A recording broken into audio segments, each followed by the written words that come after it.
loved me just the same. By Mr. Harish Naidu. Swami entered my life long ago when I was a mere 4-year-old child. My mother's eldest sister and her husband lived in Anandpur, a city less than 2 hours away from Puttaparthi, where my uncle served as the district medical officer. Even in those early days, Swami had built relationships with the medical community, and my aunt and uncle were one of the families that were close to him.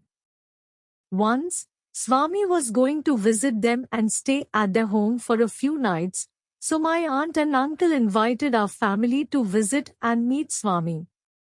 I remember having a fever, so I was lying down on a cot at the end of the hallway that led directly to the front entrance.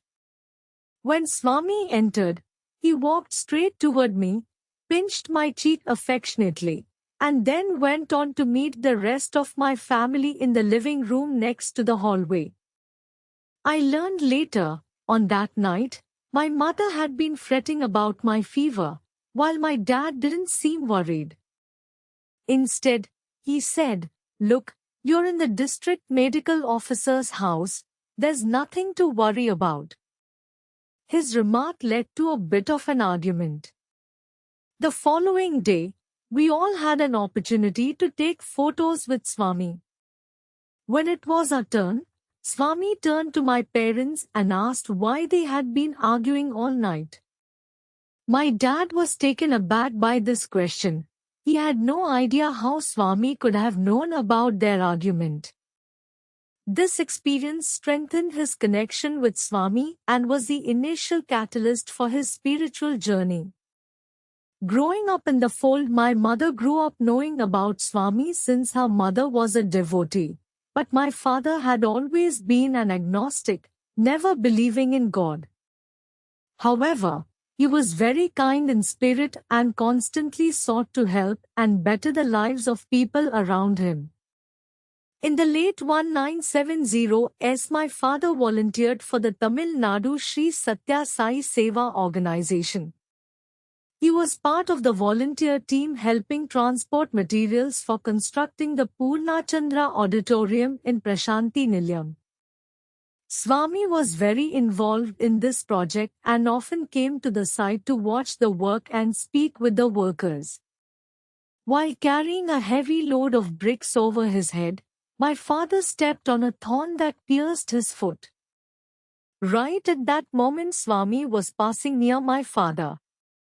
Realizing my dad's predicament, Swami bent down, removed the thorn from his foot, relieving his pain.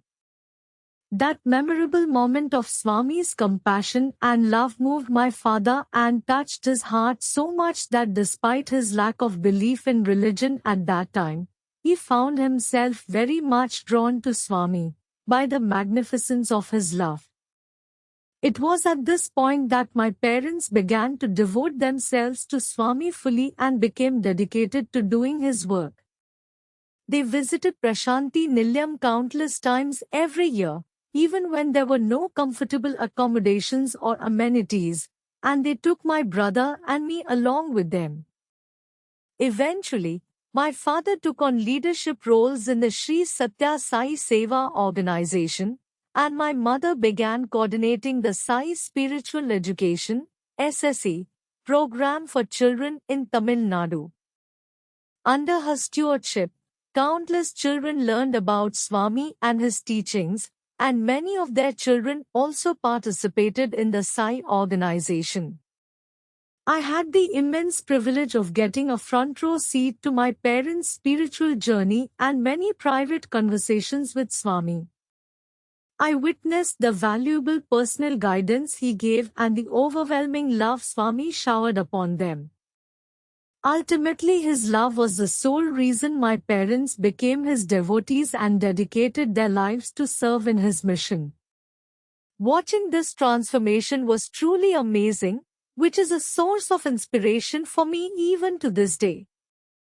Power of love. I continue to benefit significantly from the wisdom I have drawn from Swami's teachings, the most essential of which is that Swami loves everyone just as they are. I once heard a story about his unconditional love, which has stuck with me ever since. A Russian group had come to see Swami, and one young child from the group was unruly, misbehaving, and not staying with the group. Everyone in the group was unhappy about the situation, and during an interview, one devotee asked Swami to send the child away from the ashram. When Swami asked why, the devotee said, "Well, because he's crazy." Swami responded, "If I drive all the crazy people out, the ashram will be empty." The point of the story is that Swami gives us opportunities not because of our good or bad qualities but because of his infinite love and compassion. He loves us all unconditionally despite our faults. In my conversations with Swami, he never once has spoken to me about the challenges in my life. Though he knows more about my problems than I do, whenever he talked to me, it has always been about positive things, about love. I asked him once, "Swami, how do I control my senses?" With the utmost kindness, Swami said, "You know the answer to that." He would tell me that I do not have to control my senses, I just had to use them the right way. He never judged me. He only showered love upon me. And it was only because of that I was motivated to do the right things that pleased him. It was only because of his love that I was inspired to understand the gap between my actions and Swami's expectations of me. I could then work to close that gap, not because he asked me to, not because he demanded it, but because of the love he showered on me.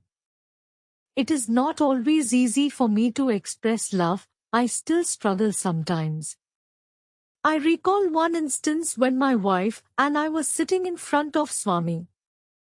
He looked straight at me and remarked that I get angry sometimes. I remember looking behind me to see if he was talking to someone else, but he said yes, he was talking to me. He then turned to my wife and asked her, "Am I not right?" She agreed. Finally, I told him I get angry with my kids because they didn't, at times, listen to me. Swami said, "Well, they're not going to listen to you just because you're angry. So, how is that going to improve the situation?" Then he told me that I had to speak with love, which would motivate them rather than speaking with anger.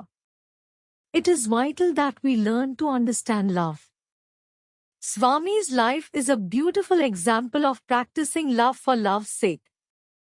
Another lesson I have learned is that if you love everyone, it is easier not to judge them. I want to share an incident that occurred when my son was a 3-year-old. I was sitting quietly reading a book when a hard object hit my head. I was upset for being disturbed and hurt.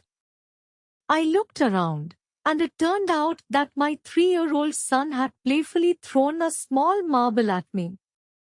With just one look at him, my anger disappeared, replaced by my intense love for him. When you love someone, it is easier to forgive that person, which is a valuable lesson learned from Swami. Another important lesson I learned is that it is essential not to look at others' faults because nobody is perfect.